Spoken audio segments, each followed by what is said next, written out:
Hello বন্ধুরা, আজকে আবার একটা নতুন ব্লগ নিয়ে চলে এলাম। চিলি পনির রেসিপিটা আজকে আপনাদের সাথে শেয়ার করব। ভিডিওটা স্কিপ করবেন না, দয়া করে পুরোটা দেখবেন। ভালো লাগলে অবশ্যই লাইক, কমেন্টস আর শেয়ার করবেন আর সাবস্ক্রাইব করে পাশে থাকবেন। চিলি পনির করার জন্য প্রথমেই আমি নিয়ে নিয়েছি পনির, তারপরে ক্যাপসিকাম, পেঁয়াজগুলো এরম করে কাটতে হবে, আর আদা কুচিয়ে নিয়েছি, আর কয়েকটা কাঁচা লঙ্কা নিয়েছি। এবারে চলুন রেসিপিটা শুরু করা যাক। যেহেতু চিলি পনির, তাই জন্য প্রথমে একটা বাটির মধ্যে পনিরগুলো নিয়ে নিলাম। এর মধ্যে কর্নফ্লোর মেশাবো, কর্নফ্লোর মিশিয়ে আর ব্ল্যাক পেপার দেবো, দিয়ে এটাকে মিক্সড করে কড়া বসিয়ে দিয়েছি। কড়ায় তেল গরম হবে, দিয়ে ওগুলো ভেজে নেবো। আগে 1 চামচ মতন কর্নফ্লোর নিয়েছি, আর এবার ব্ল্যাক পেপার দেব, দিয়ে এটাকে ভালো করে মিক্সিং করব।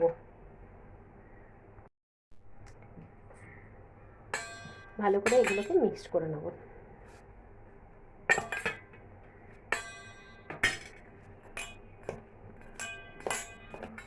চামচের দিয়ে হাত দিয়ে করলেই সুবিধা, ভালো করে মিক্সিং করা যায়। এদিকে কড়াতে তেল গরম হয়ে এসছে প্রায়, এবার পনিরগুলো দিয়ে ভেজে নেব এক একটা করে। এটাকে ভালো করে মিক্স করতে হবে, কিন্তু হাত দিয়ে করেছিলাম ততটা ভালো হয়নি, তাই জন্য এইভাবে আরেকবার মিক্স করে নিচ্ছি। তারপর পনিরগুলো কড়াতে দিয়ে ভালো করে একটু লাল লাল মতন করে ভাজবো।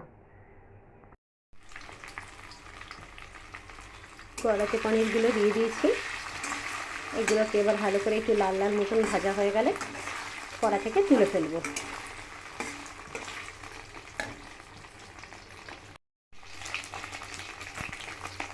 পনিরটা প্রায় ভাজা ভাজা হয়ে এসেছে, লাল লাল মতন হয়ে গেছে। আমি কিন্তু পুরো একটা হাই ফ্লেমে রেখেছি। পনির হাই ফ্লেমে না ভাজলে পনিরটা এমনি নরম, নয়তো ভেঙে যাবে, তাই পুরো হাই ফ্লেম দিয়েই আমি এটাকে ভেজেছি। পনিরগুলো আমি তুলে রেখেছি, এখনও কড়াতে তেল আছে, ওই তেলের মধ্যে এবার সবজিগুলো আমি দিয়ে দেবো। যেহেতু চিলি পনির খুবই ইজিভাবে বানানো যায়, ওর জন্য বেশি কিছু লাগে না। চলো দেখতে থাকুন। এই যে রসুন কুচানোগুলো নিয়েছিলাম, ওগুলো আগে দিয়ে দিলাম কড়াতে। এটাকে হালকাভাবে একটুখানি ভেজে নেব। এটা লো ফ্লেমে করা আছে এবার গ্যাস। এবার একটু হালকাভাবে এটাকে নেড়ে ছেড়ে নেব। খুব বেশি ডিপ ফ্রাই করবো না এটা। এবারে যে পেঁয়াজগুলো আছে সেগুলো আমি দিয়ে দেবো। সব পেঁয়াজগুলো দিয়ে দিলাম। এবার এটাকেও একটু হালকাভাবে নাড়াচাড়া করে তারপর ক্যাপসিকামগুলো দেবো।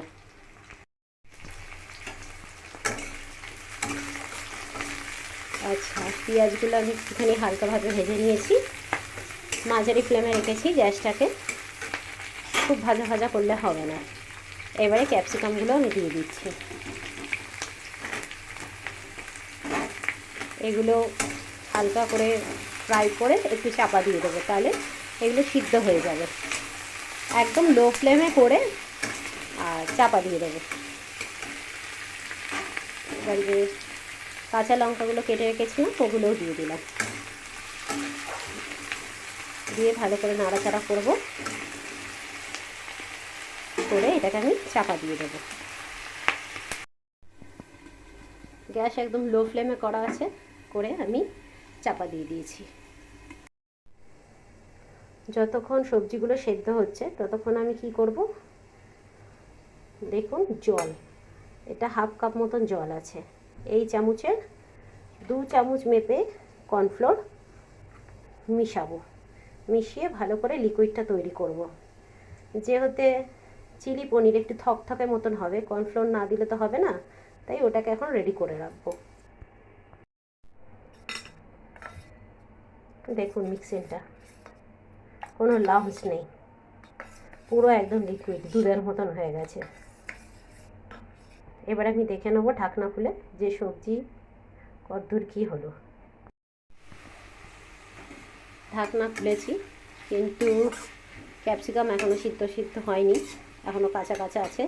তাই জন্য স্বাদ মতো নুন দিয়ে এটাকে একটু ঢাকা দিয়ে রাখবো। আবার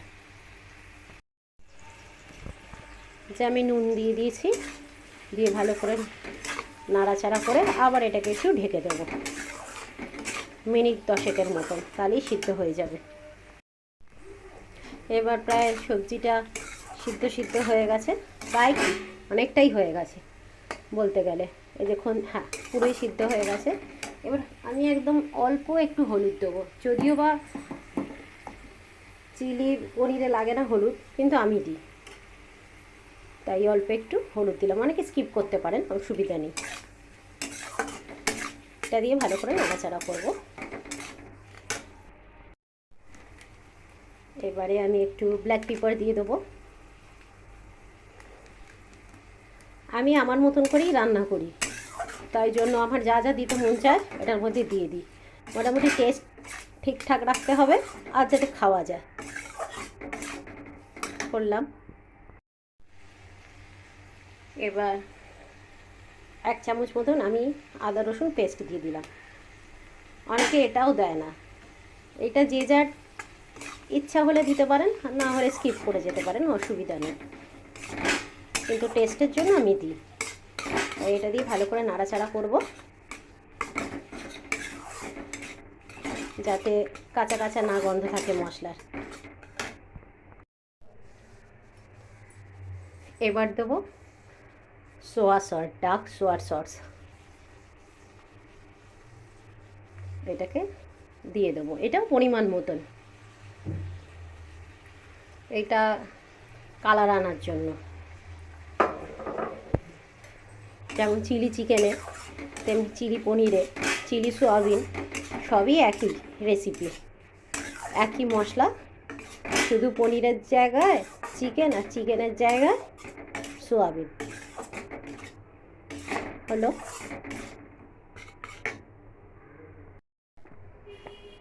এবার দেবো টমেটো সস, যেটা ছাড়া হবেই না, এক হাতে হচ্ছে না, তাই জন্য এটা আমি দেখাতে পাচ্ছি না। এটাও আপনারা পরিমাণ মতন দেবেন। দেখুন আমি পরিমাণ মতন দিয়েছি। এটা দিয়ে ভালো করে নাড়াচাড়া করব। এবার অল্প পরিমাণ আমি একটু চিনি মিশিয়ে দিই, কেননা সস খুব টক টক লাগে, তাই জন্য বাচ্চারা যারা আছে তারা খেতে পারে না, তাই অল্প একটু আমি চিনি দিয়ে দিই। চিনি দিলেও হবে, না দিলেও হবে।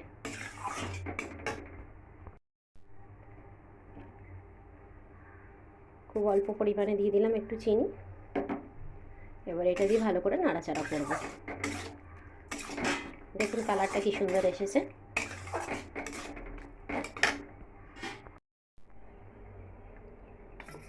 এবার দিয়ে দেবো যে কর্নফ্লোরটা আমি গুলে রেখেছিলাম, এটাকে ভালো করে একটু নাড়িয়ে নিতে হবে, কেননা বসে যায় মিষ্টান হয়তো।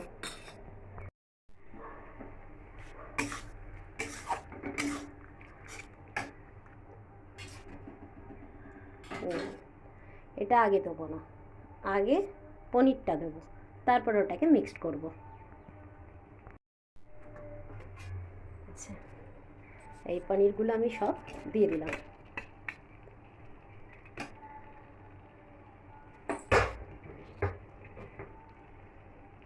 দিয়ে ভালো করে আগে মিক্স করে নেব।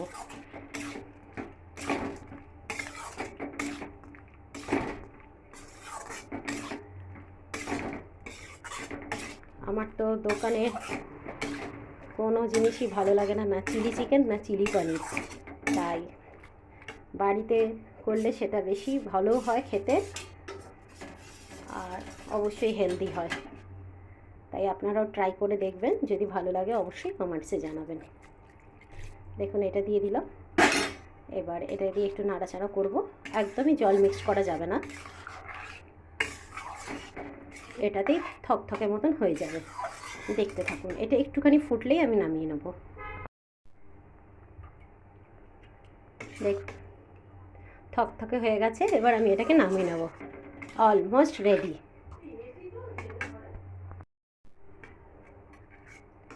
Almost ready.